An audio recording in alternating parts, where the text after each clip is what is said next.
Bahagia atau tidak, itu tergantung pemikiran kita tentang diri kita. Meskipun mungkin sebenarnya ujiannya hanya kecil saja. Sebaliknya, orang yang ujiannya sangat berat, aku masih tetap harus bersyukur pada Allah. Oh, itu pun dia masih orang yang bahagia.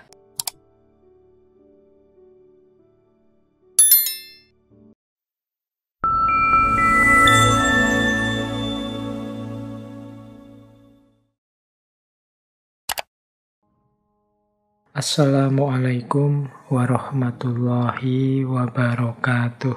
Bismillahirrahmanirrahim. Kesederhanaan. Ini banyak orang bertanya, seperti apa sih yang dimaksud hidup sederhana itu? Kita sering mengasosiasikan sederhana itu sesuatu yang sedikit atau sesuatu yang tidak banyak. Sehingga kata-kata sederhana itu rasanya kok ya dekat dengan kemiskinan atau kekurangan. Itu konotasi kita selama ini. Padahal tidak begitu. Jadi kalau Seneca mendefinisikan kesederhanaan itu lebih, kalau pakai bahasa agama itu sifat qanaah. Jadi qanaah itu maksudnya menerima apa adanya, mensyukuri apa yang sekarang kita miliki. Jadi rumusnya itu sebenarnya kuncinya. Kata Seneca begini, apabila Anda merasa belum puas dengan apa yang Anda miliki sekarang, maka Anda tidak akan merasa puas, walaupun dunia seluruhnya menjadi milik Anda.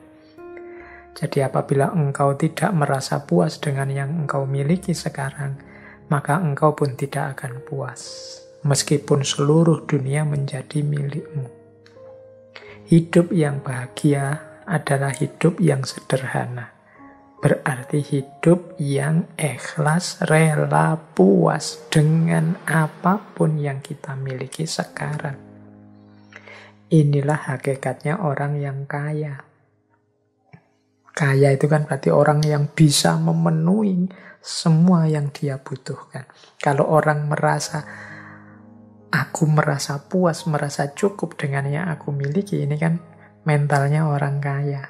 Dia merasa bisa memenuhi semua kebutuhannya. Aku merasa cukup dengan yang aku miliki saat ini.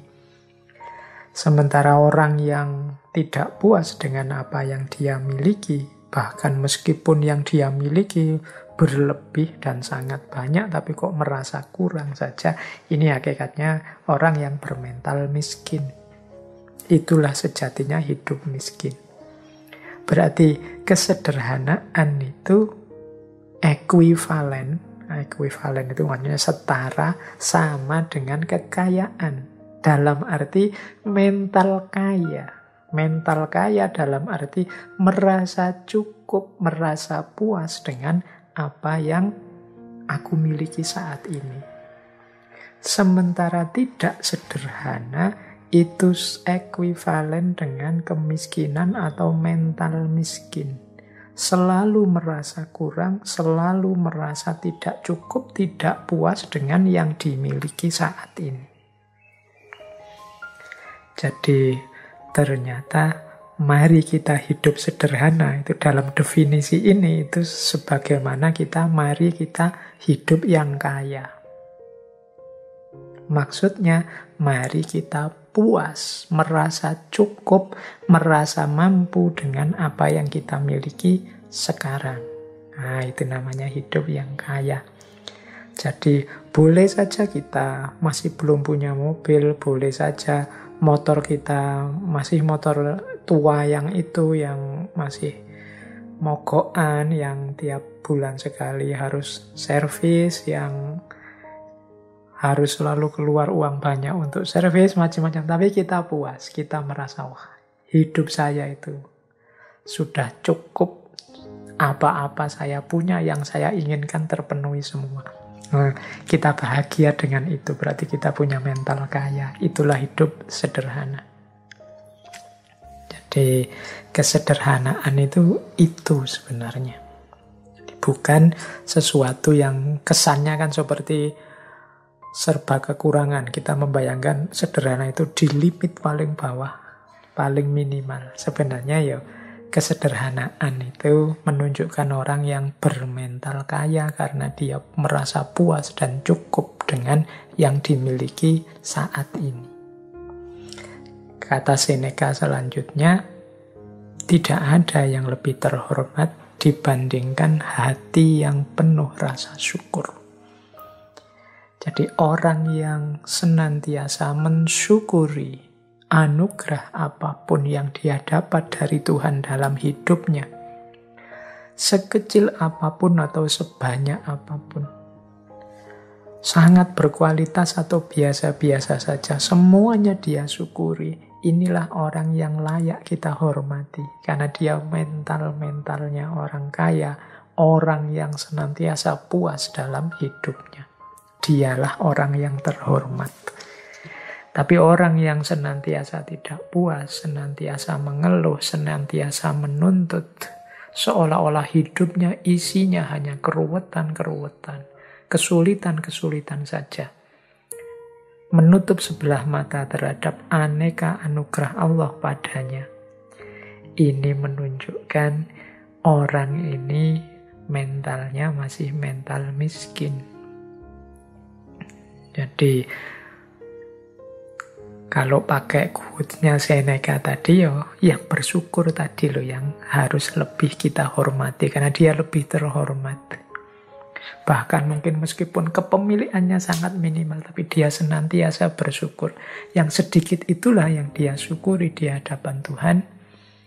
Alhamdulillah, berarti kita puas dengan anugerahnya yang seperti ini, yang layak dihormati. Itu dari quotes keduanya Seneca tadi. Tidak ada yang lebih terhormat dibandingkan hati yang penuh rasa syukur.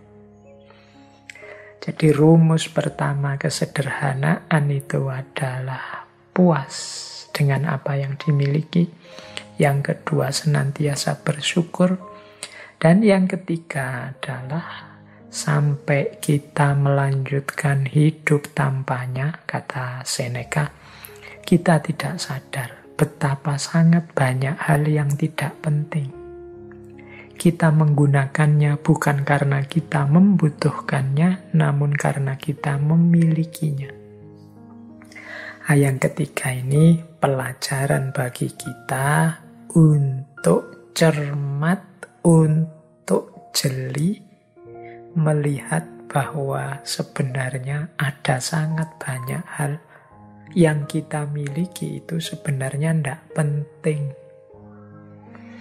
Jadi harusnya kita berbagi dengan yang lain. Ini ciri hidup sederhana selanjutnya. Jadi sadar apa saja yang tidak terlalu penting kemudian kita tinggalkan. Ya, kita tinggalkan mungkin berbagi dengan yang lain. Baju misalnya, ini contoh mudah ya. Coba teman-teman ditengok lemarinya itu. Ada berapa puluh baju kita. Terus berapa yang kita pakai efektif sebenarnya. Itu mungkin sebagian besar bisa jadi mungkin 75% baju yang kita punya itu sebenarnya jarang dipakai juga. Mungkin saatnya kita berbagi. Kita hanya dengan 25% yang kita miliki itu sebenarnya kita sudah bisa hidup nyaman. Baju contohnya, mungkin ada yang koleksi sepatu, macam-macam banyak hal dalam hidup kita sebenarnya tanpa itu pun kita masih bisa melanjutkan hidup loh. Tapi karena sudah terlanjur punya, rasanya terus kita butuh.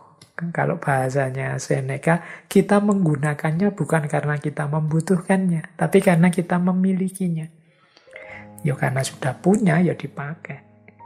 Karena bajunya sak lemari penuh, ya bisa gonta-ganti terus-terusan, bahkan masih beli lagi, beli lagi. Jadi banyak barang kita yang seperti itu. Mungkin ada yang punya sepeda saja berapa, mungkin ada yang punya motor 3, mungkin ada yang punya HP 2 apa 3, mungkin ada yang wong 1 saja cukup, motor juga 1 juga cukup. Tapi rasa serakah, rasa ingin punya lebih, ini yang disebut tidak sederhana, membuat kita terus mengoleksi hal-hal yang harusnya tidak terlalu penting untuk hidup kita. Yuk, kalau sudah terlanjur berarti saatnya untuk berbagi. Berbagi itu mestinya ya ndak harus nunggu rusak dulu apa jelek dulu. Kalau bahasanya Al-Quran, kebaikan itu justru ketika kita berbagi hal-hal yang masih kita sukai, masih kita cintai. Berarti baju yang paling baik, yang paling kita senangi, kalau kita berbagi ke orang lain, itu sebenarnya itu pahalanya paling besar. Itulah kebaikan. Jadi yang ketiga ternyata rumusnya, mari kita jeli, hati-hati, tidak membeli, tidak mengoleksi, tidak mengumpulkan hal-hal yang tidak penting dalam hidup kita. Jadi kalau memang harus beli, ya kita beli yang memang kita butuh dan penting. Yang sudah punya tidak usah dikoleksi terus-terusan. Karena manusia itu kan karakternya memang, kalau bahasanya Al-Quran, alhaakumut takasur, berlomba-lomba, berbanyak-banyakan, senengnya koleksi. Jadi kata Seneca, sampai kita melanjutkan hidup tanpanya, kita tidak sadar betapa sangat banyak hal tidak penting. Kita menggunakannya bukan karena kita membutuhkannya, namun karena kita terlanjur memilikinya. Nah, ini berarti saatnya bersih-bersih. Segala kemubaziran yang tidak perlu, yuk kita biasakan berbagi. Rumus ketiga itu. Rumus keempat, untuk hidup yang sederhana, kata Seneca begini. Ini melengkapi yang ketiga sebenarnya. Apapun yang melewati batasnya selalu dalam keadaan tidak stabil.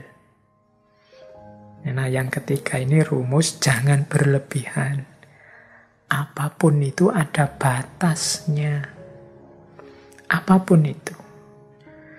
Jadi bahkan termasuk kebaikan. Kan sering saya bilang, baik itu utama. Tapi terlalu baik kadang-kadang malah jadi tercela.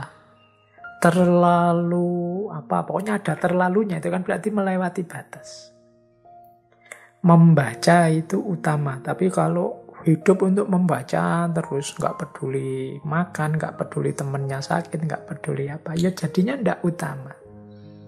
Rajin itu bagus, terlalu rajin itu ya kadang-kadang malah diketawain orang. Kuliah jam 7, rajin sekali, 6:30 sudah sampai di kelas, nunggu dosennya. Tapi terlalu rajin, misalnya kuliah jam 7, jam 5, habis subuh sudah nunggu di kampus, itu mungkin malah diketawai orang.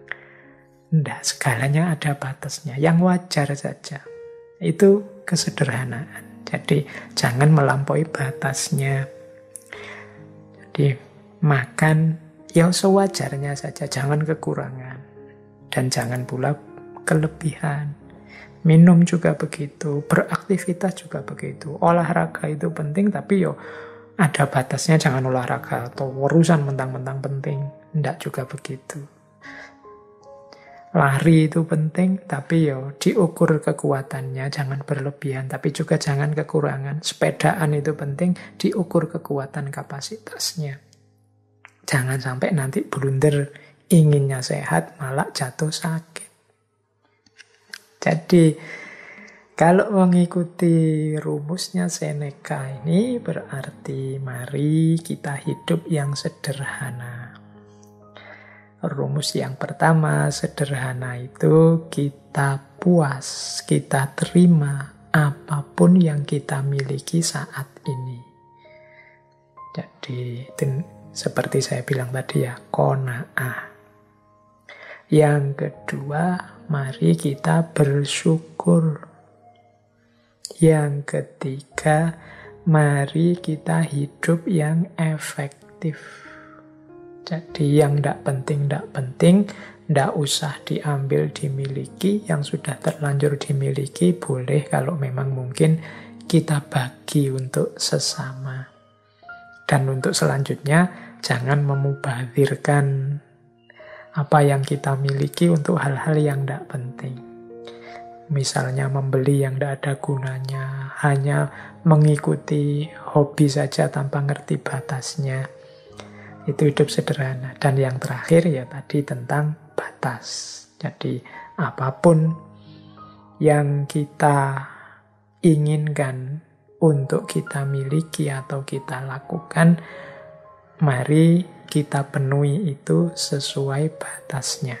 Tidak kekurangan maupun berlebihan. Pas saja sesuai situasi dan kondisi kita. Nah, sekarang mari kita belajar tentang kebahagiaan. Baik, tentang kebahagiaan ada beberapa tips, beberapa kata-kata bijaksana dari Seneca.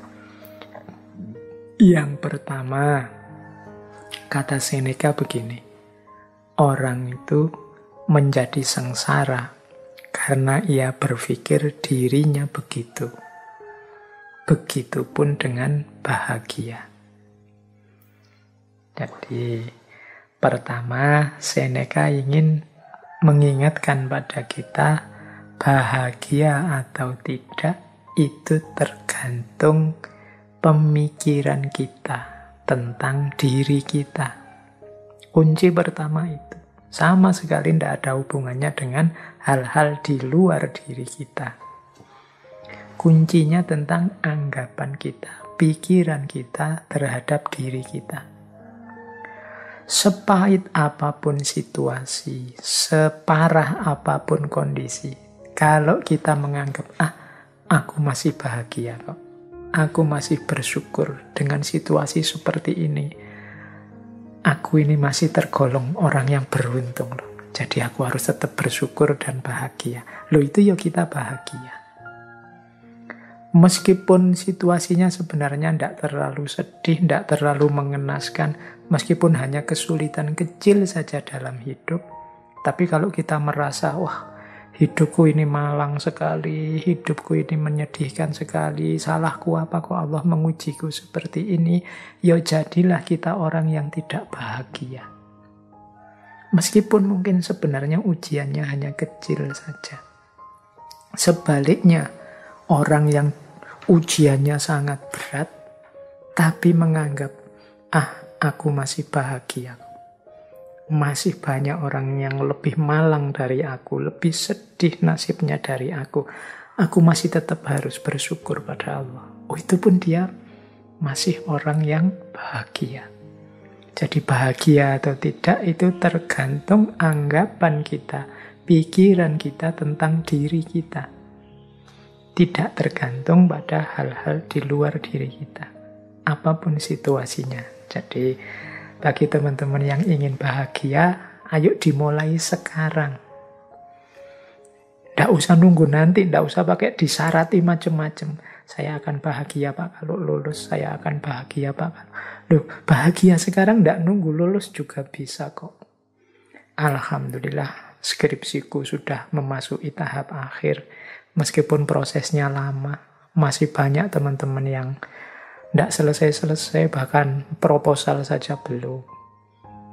Yang belum proposal, alhamdulillah aku sudah mulai nggarap proposal sebentar lagi. Banyak teman-teman yang sampai kena DO tidak sempat nggarap skripsi. Yang DO mungkin ya alhamdulillah aku masih sempat merasakan seperti apa kuliah. Banyak loh saudara-saudara teman-teman kita yang sampai tuanya tidak tahu rasanya kuliah itu apa, sibuk dengan kesulitan hidupnya. Loh, ada sangat banyak alasan untuk kita bahagia, sebagaimana juga ada sangat banyak alasan kalau kita tidak mau bahagia. Tergantung kita milih yang mana. Yuk, mari kita tata cara berpikir kita. Biar kita hidup secara bahagia. Kemudian ada rumus yang kedua, kata Seneca begini, kehidupan yang bahagia adalah yang sesuai dengan sifat alaminya. Jadi kebahagiaan itu akan muncul kalau kita ngerti kondisi harmonis, seimbang, alami dalam kehidupan kita. Ini nyambung dengan yang tadi ya, yang bagian kesederhanaan tadi, bahwa kita jangan berlebihan. Hiduplah di standar yang alami saja. Sesuai sifat-sifatnya. Kalau bahasa tadi, sesuai divine reason-nya, sesuai sunnatullahnya. Ya kita kuatnya makan berapa, kuatnya tidur berapa persen kita harus tidur, berapa persen harus makan, berapa persen harus istirahat. Berarti untuk belajar berapa, untuk ibadah berapa. Standar saja, yang alami-alami saja. Makan yang menguntungkan untuk tubuh. Caranya seperti apa, bahannya apa saja, gimana caranya agar tidak kekurangan atau berlebihan. Itu standar-standar alami. Kalau kita bisa hidup dengan standar yang alami tadi, ya mudahnya tidak kekurangan, tidak berlebihan, insya Allah kita akan bahagia. Yang ketiga, kata Seneca begini, berbahagialah mereka yang dapat bertahan di saat menerima keberuntungan dan ketidakberuntungan. Jadi mental ketiga yang melahirkan kebahagiaan adalah penerimaan. Di antara sumber ketidakbahagiaan kita adalah kita tidak terima dengan situasi yang padahal sudah nyata kita hadapi.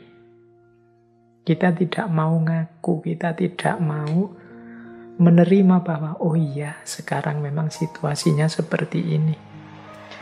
Oh iya sekarang memang kondisinya begini. Mari kita terima dulu kenyataan hidup, kalau orang Jawa menyebut kasunyatan.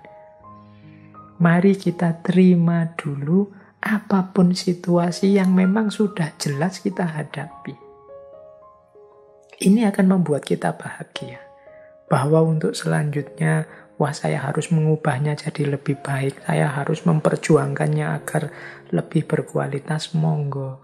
Tapi pertama-tama, mari kita terima dulu apapun situasinya. Jadi, kalau bahasa psikologisnya, jangan denial, jangan menyangkal. Kalau memang faktanya sudah terjadi, bukti nyatanya sudah kelihatan, yuk kita terima. Biar tidak gelisah jiwa kita, tidak bingung. Jadi, apakah itu jenisnya keberuntungan atau ketidakberuntungan? Ini lebih kondusif untuk kebahagiaan hidup kita. Dibandingkan kalau kita menolak terus, kita curiga terus, kita membantah terus, tidak terima terus. Itu secara psikologis tidak kondusif, membuat kita tidak bahagia. Akan lebih baik kalau kita terima. Pak, kalau kita dibohongi, akhirnya gimana Pak? Ya enggak apa-apa, kita akui saja bahwa kita memang dibohongi. Besok semoga saya enggak dibohongi lagi, berarti saya harus belajar. Itu lebih membahagiakan. Daripada sejak awal kita curiga, terus curiga itu pasti enggak bahagia. Suudzon itu pasti tidak membahagiakan. Kemudian hasilnya memang dibohongi, terus marah-marah. Ini juga tidak membahagiakan. Diakui saja fakta, berarti aku ini kurang pinter, aku ini kurang jeli, aku ini ternyata yang aku anggap aku ini pinter, ternyata aku masih bisa dibohongi, berarti aku ini memang manusia yang lemah.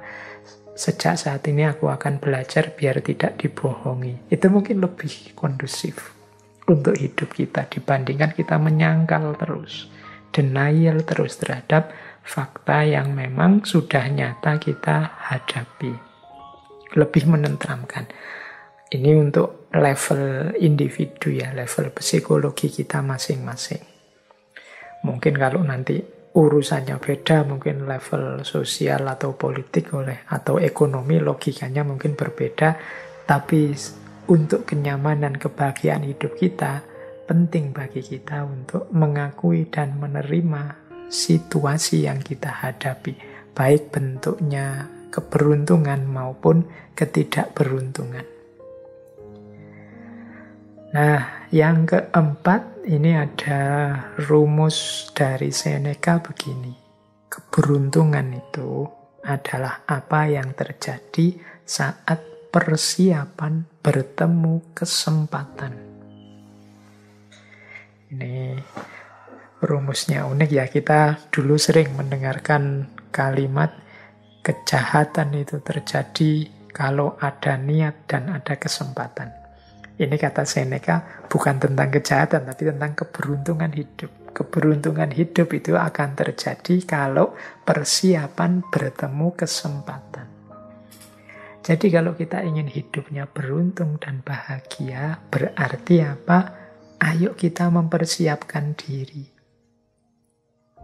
Sehingga ketika kesempatan datang, kita bisa memanfaatkannya untuk kepentingan kita. Itulah namanya beruntung. Untuk hal apa saja yang kita inginkan jadi target-target kita, kalau tadi di depan ada tujuan hidup kita, mari kita siap-siap. Jangan sampai kesempatannya datang, kita belum siap. Atau sebaliknya juga, persiapan kita sudah matang, kesempatannya tidak datang. Hanya saja, kalau kesempatan kan kita tidak menguasai sendiri. Kesempatan itu kadang datang dari luar diri kita. Tapi kalau persiapan, itu kita sepenuhnya yang melakukan.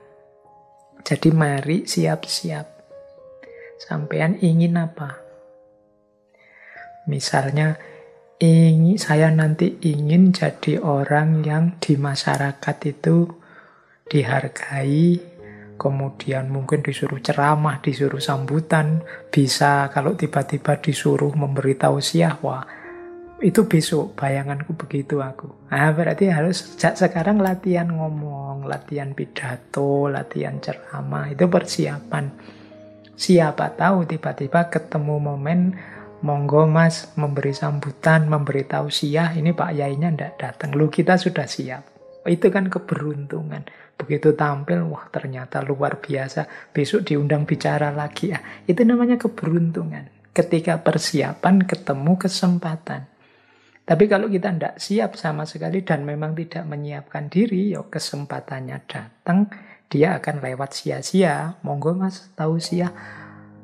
Aduh mohon maaf saya tidak mampu, saya tidak pernah, saya tidak bisa. Ya sudah, kesempatannya lewat. Itu contoh sederhana. Dalam hal apapun juga begitu.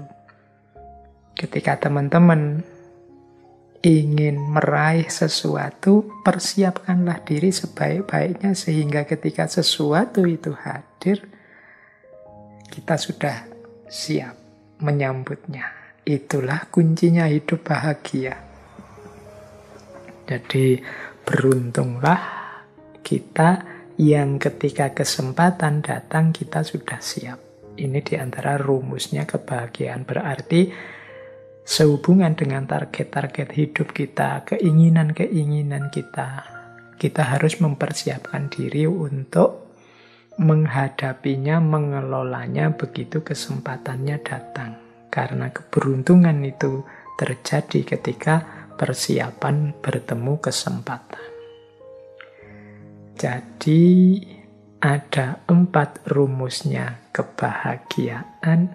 Kalau versinya Seneca, yang pertama pikiran kita tentang diri kita jadi kunci bagi kebahagiaan kita. Yang kedua, hidup yang alamiah. tidak berlebihan, tidak kekurangan, sesuai sunnatullahnya, akan lebih membahagiakan. Yang ketiga, kekuatan kita untuk menerima, kemampuan kita untuk menerima apapun situasi, baik beruntung atau tidak beruntung, adalah sumber kebahagiaan. Dan yang keempat, kesiapan kita untuk mengelola, menghadapi kesempatan apapun yang datang. Jadi itu antara lain kuncinya kebahagiaan menurut Seneca.